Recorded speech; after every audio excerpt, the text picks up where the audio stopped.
O Internacional ainda nessa temporada tem para receber 110 milhões de reais referentes à Liga Forte de futebol. Eu quero te falar até quando o Inter espera receber esse aporte financeiro da venda dos direitos de 20% dos direitos de transmissão pelos próximos 50 anos. Além disso, também quero te falar aqui sobre uma outra situação sobre Bruno Henrique, jogador que é alvo do Inter para 2024. E além disso, também eu quero te falar aqui sobre o volante do Bahia, que na entrevista coletiva começou a falar sobre o jogo do Internacional. Eu quero te falar o que ele disse sobre o Inter e sobre esse confronto Inter no próximo dia 18 de outubro, onde o técnico Eduardo Cudê não vai contar com 9 jogadores. Então, só antes de começar esse vídeo, roda a vinheta.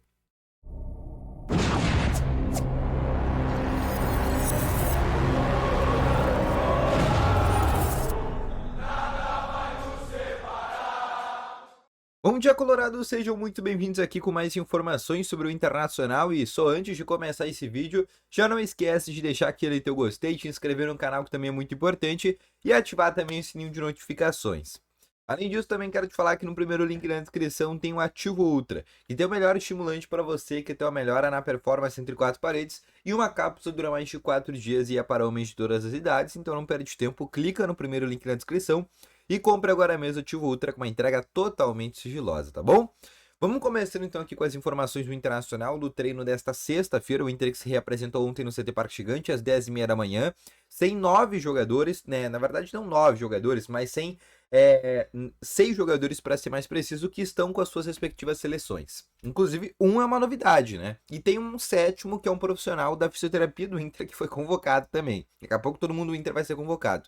Mas o Inter que nessa quinta sexta-feira, até o jogo contra o Bahia, não terá Rocher, Ener Valencia, Arangues e Johnny. Esses 4 estão pelas suas seleções respectivas principais. Johnny, Estados Unidos, Arangues, Chile, Ener Valencia, Equador e o Rocher, Uruguai. Mas além desses 4 nomes, tem mais 2 que estão com a seleção olímpica brasileira que vão disputar o Pan-Americano agora no mês de novembro, que é o lateral esquerdo Tauan Lara e além disso o volante Matheus Dias, ambos do Internacional. Obviamente, esses jogadores vão ficar de fora do jogo contra o Bahia, do jogo contra o Santos, do jogo contra o Vasco, do jogo contra o Curitiba também. Inclusive o Tauan Lara, que foi convocado, foi uma surpresa para todo mundo, porque ele era um jogador que não vinha jogando. O Inter queria negociar, quase na metade da temporada conseguiu negociar o Tauan Lara para o futebol mexicano. O negócio acabou não acontecendo, principalmente depois da chegada do Dalbert. E o Inter espera que agora com essa convocação dele para o Pan-Americano, ele possa fazer um bom torneio e aí o Inter vender esse jogador no fim da temporada. Mas falando além desses 6 jogadores para o confronto contra o Bahia, o Inter também não vai ter 3 amarelados, né? Que estão no terceiro cartão, mas estão treinando normalmente. Que é o Nico Hernandes e o René. Esses 2 jogadores tomaram o terceiro cartão amarelo, estão fora, né, do jogo contra a equipe do Bahia, além do zagueiro barra lateral direito Igor Gomes, tá bom? Visto isso, o Cudê, nesses últimos 2 treinos, ele vem chamando alguns jogadores da base. Por exemplo, no treino de ontem, ele chamou um goleiro, já que o Rocher está convocado, né, ele chamou um goleiro para compor ali o Keller, o Antony, o Matheus e o Emerson Júnior. Ele chamou o Cauã Jesus. O Cauã Jesus é um jogador da equipe sub-20 do Inter, é titular e é um atleta que está treinando ali com o Leonardo Martins, que é o preparador de goleiro do Inter. Além disso, outros jogadores também começam a ser integrados, que vão treinar alguns dias. Por exemplo, na semana passada teve o zagueiro João Dalla Corte, que treinou com o Inter, que é um zagueiro de 17 anos de idade, jogador que já foi convocado diversas vezes para a seleção brasileira sub-17. E nesses próximos dias, alguns jogadores da base vão ser chamados para compor elenco, já que o Inter está aí com uma série de desfalques, né? 6 jogadores não estão presentes nos treinos. Uma outra novidade é o Pedro Henrique, tá treinando normalmente, a tendência que realmente seja relacionado contra a equipe do Bahia. Falando sobre o Bahia, o volante Cauli deu uma entrevista coletiva recentemente já prospectando esse jogo contra o Internacional. Ele disse que vai ser um jogo onde o Bahia vai ter bastante tempo, assim como o Internacional, para treinar, né? 10 dias aí para ser mais preciso, mas ele disse que o Rogério Ceni precisa encontrar um equilíbrio para essa equipe do Bahia, porque é uma equipe que vem tomando muitos gols. Para vocês terem uma ideia, no último jogo do Campeonato Brasileiro, o Bahia venceu o Goiás no jogo que teve o maior placar desde 2008. 6-4. Bahia tomou 4 gols, tá certo que fez 6 gols, mas enfim, tomou 4 gols. E defensivamente é um time que vem muito mal nessa temporada, tanto que é uma das piores zagas do Campeonato Brasileiro. Tá certo que o Inter é o pior ataque do Brasileirão, mesmo ter feito 3 gols no Grêmio, ainda segue sendo o pior ataque com 23 gols marcados. O 19º ainda segue sendo a equipe do Goiás, que fez 4 gols e por isso está na frente do Internacional. Mas o Cauli falou muito sobre esse sistema defensivo do Bahia que precisa melhorar para esse jogo contra o Inter, e tá aí o problema que o Inter vai ter que enfrentar, ou a solução. O sistema defensivo do Bahia é muito frágil. Tem jogadores muito ofensivos, como por exemplo o lateral direito Gilberto, que já passou pelo Inter em 2014. É um jogador bom ofensivamente, mas mal defensivamente.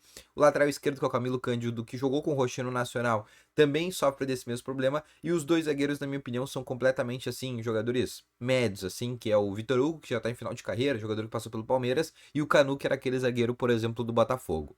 Outra situação que eu quero passar agora para vocês é sobre esses 110 milhões que o Inter tem para receber até o fim da temporada referentes à Liga Forte de Futebol. Esses valores o Inter já esperava ter recebido, tá? Ao todo são 220 milhões de reais, 110 nesse ano, 110 na próxima temporada. A tendência é que o Inter receba esses 110 milhões até o fim agora do mês de outubro. E esse valor vai ser usado para quitar diversas dívidas que o Inter tem, tá bom? E também para iniciar as obras do CT de Guaíba, que é algo que o Inter também está querendo fazer.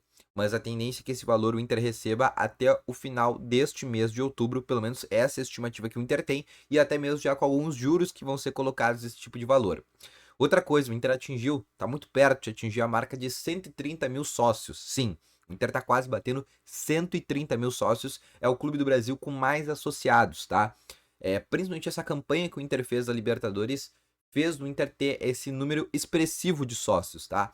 E o próprio Alessandro Barcelos, após a eliminação pro Fluminense, ele disse que no dia seguinte, após a eliminação contra o Fluminense, 500 novos associados. O Inter, mesmo com a eliminação após o Fluminense, teve 500 novos registros de sócios, dando a entender que realmente, né, a torcida não parou de apoiar o Internacional, e isso é muito importante, porque quanto mais sócios o Inter tem, maior vai ser o investimento do Inter.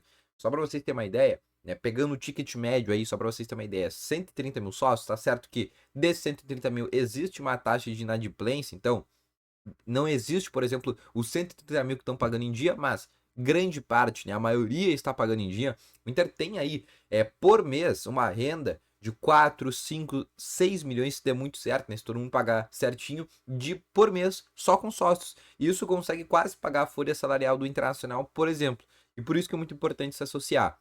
Outra situação que eu quero trazer para ti é sobre o Bruno Henrique, tá? Atacante do Flamengo, que é um alvo do Inter para a próxima temporada. Só que o Inter tá com uma grande concorrência pelo Bruno Henrique, porque o Palmeiras realizou uma proposta oficial e, além disso, o Flamengo também realizou uma proposta de renovação de contrato. E essa proposta, o salário do Bruno Henrique seria de 2 milhões de reais por mês por um contrato de 2 anos. O mesmo acontece com o caso do Palmeiras, que ofereceu um contrato de 3 anos e 2 milhões de reais por mês. Então, só com essa informação, dessas propostas que o Bruno Henrique vem recebendo, eu já coloco aqui que é impossível o Inter contratar esse jogador por 2 milhões de reais. O Inter realmente não teria esse dinheiro. O maior salário do Inter hoje é o Ener Valencia, que recebe 1,5 milhão. Só que esse 1,5 milhão, 500 mil são da Estrela Bet, que é a patrocinadora do Internacional, caso de aposta que patrocina o Inter. E os outros 1 milhão, aí sim é do Internacional. Mas o Bruno Henrique hoje não é uma contratação viável para o Inter devido a esse salário, e principalmente depois dessa informação, essa proposta que ele recebeu, basicamente descarta a possibilidade dele vir para o Inter, tá bom? Então esse foi o vídeo, espero que tenham gostado. Volto logo mais com as informações. Valeu, falou e foi!